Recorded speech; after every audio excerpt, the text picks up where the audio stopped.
Muslims in America, a Forgotten History. For more than 300 years, Muslims have influenced the story of the United States. In the summer of 1863, newspapers in North Carolina announced the death of a venerable African, referred to, in a paternalistic manner, as Uncle Moreau. Omar bin Said, a Muslim, known as Uncle Moreau, was born in 1770 in Senegal, and by the time of his death, he had been enslaved for 56 years. Muslims are usually thought of as immigrants who came to the United States in the 20th century. In fact, Muslims have been present in the U.S. for 3 centuries, an example of which is Omar. They grew up in Senegal, Mali, Guinea, Sierra Leone, Ghana, Benin and Nigeria, where Islam has been known there since the 8th century, and spread in the early 1000s. It is estimated that, in the days of slavery, there were around 900,000 Muslims out of the 12.5 million animist slave majority from Africa, who were brought to America. Although they were a minority among the slave population, Muslims were recognized as unlike other communities. Slave owners, travelers, journalists, scholars, diplomats, writers, priests, and missionaries wrote about them. Presidents Thomas Jefferson and John Quincy Adams, Secretary of State Henry Clay, and U.S. national anthem writer Francis Scott Key knew some of them. Visible manifestation of faith. One of the outstanding characteristics of Muslims is that they continue to carry out the most prominent principles of their religion. Prayer, the second pillar of Islam, was one of the visible manifestations of faith recorded by slaves and slave owners. In his 1837 autobiography, Charles Ball, who escaped slavery, related in great detail the story of a man who prayed aloud 5 times a day in a language he did not understand. Charles Spalding Willie had this to say about Bill Ali from Guinea, on Sapelo Island, Georgia: every day he faced the east and called upon Allah. He witnessed other, devout Mussulmans, who prayed to Allah morning, noon and evening. Yero Mamout, another famous Muslim, was brought from Guinea in 1752 when he was about 16 years old. After 44 years of slavery, he was freed and bought a house in Washington. Mamout was well known for singing praises to God in the streets, noted the famous artist Charles Willson Peale. In the 1930s, men and women formerly enslaved in Georgia described how their relatives and others prayed several times a day. They knelt on mats, bowed, said strange words, and had strings of beads, or tasbih. It is hard to imagine how people in dismal poverty could give alms, the third pillar of Islam, but still, charity proved to be the most widespread and resilient of all the Muslims' religious practices. In the Sea Islands, the women left their mark on this tradition. In the 1930s, their descendants recalled with fondness the rice cakes their mothers gave to children. There was a word for it, saraka, followed after the sharing by, Amin, Amin, Amin. Rice cakes are the charity still offered by West African Muslim women on Fridays. The cake is not called saraka, but the act of giving is a saraka or sadaka, a free will offering, and that word is uttered as the women give it. Reflecting the Muslims' influence, non-Muslims all over the Caribbean to this day offer saraka, unaware of its Islamic origin. Fasting and haram foods. There is no doubt that Islam's fourth pillar, fasting, was exceedingly hard for people underfed and overworked. Nevertheless, Bill Ali and his large family used to fast during Ramadan. And so did his friend Salih Bill Ali. Abducted in Mali when he was about 14 years old, 60 years later he was still a strict Mahometan, Muslim. He abstains from liquors, and keeps the various fasts, particularly that of the Ramadan, wrote his owner, James Hamilton Couer. Omar ibn Said was said to have fasted too. Others whose lives were not recorded may have used the same subterfuge as Muhammad Kaba in Jamaica. Whenever he had to fast, he pretended to be sick. Several testimonies mention Islam's dietary restrictions. Throughout his long life, Yero Mamout told people, "It is no good to eat hog, and drink whiskey is very bad." In Mississippi, the son of a prince found it difficult to obey these rules because the slave owners provided only that food, haram food. His situation as a slave in America had prevented him from obeying his religious commandments.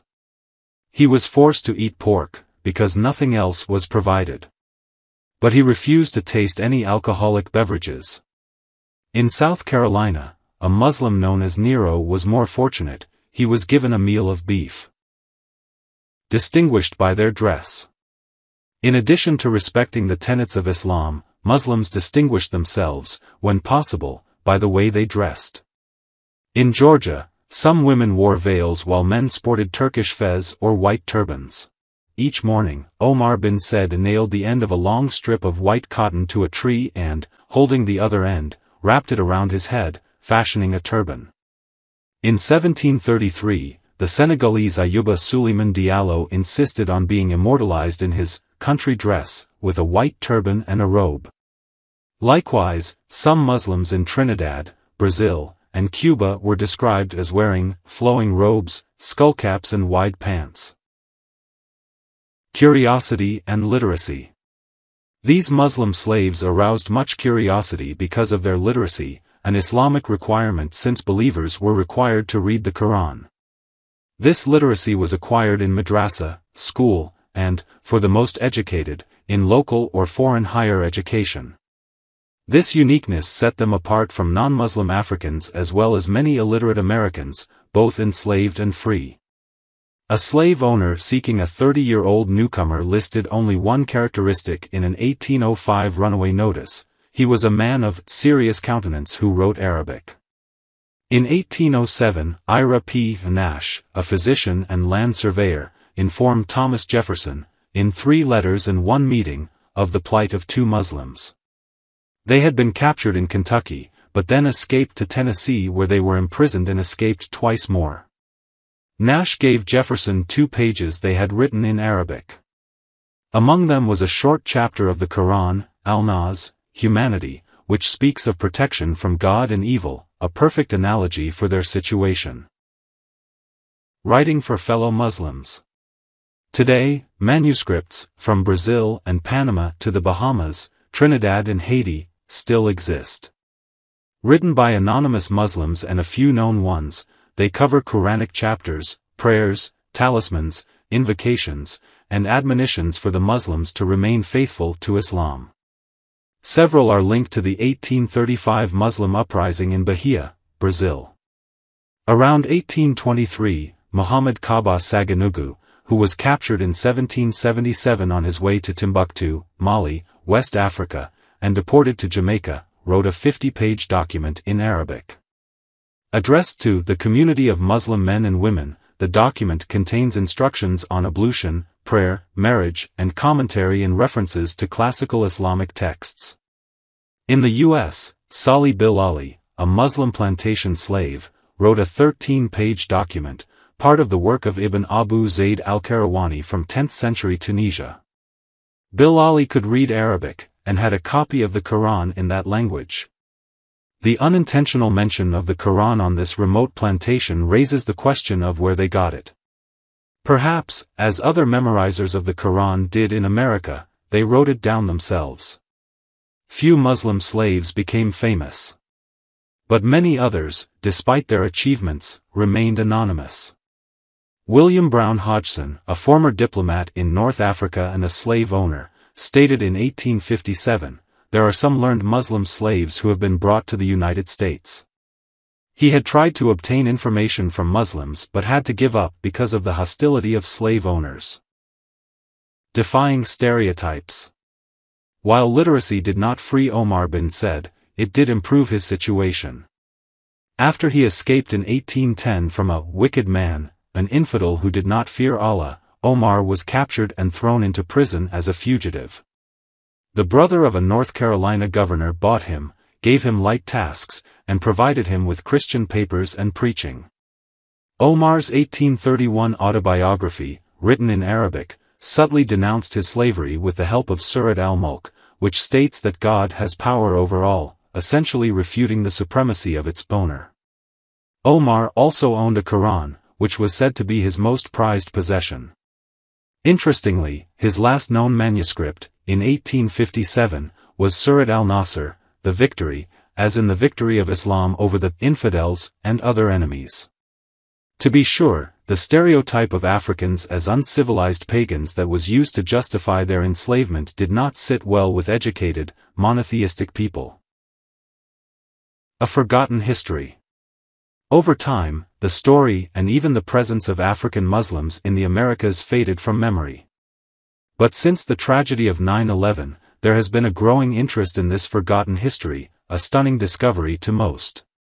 African American Muslims used it to claim an ancient lineage in immigrant communities to show that Islam, far from being foreign, was as American as Christianity. Today, people in the wider Islamic world are increasingly interested in this international history of Islam. As Africans and as Muslims, the people who lived their faith in the dreadful oppression of American slavery, contributed to the social, religious and cultural fabric of this country. The Muslims' legacy, acknowledged or not, lives on. Their story is an African story, a Muslim story, and an American story.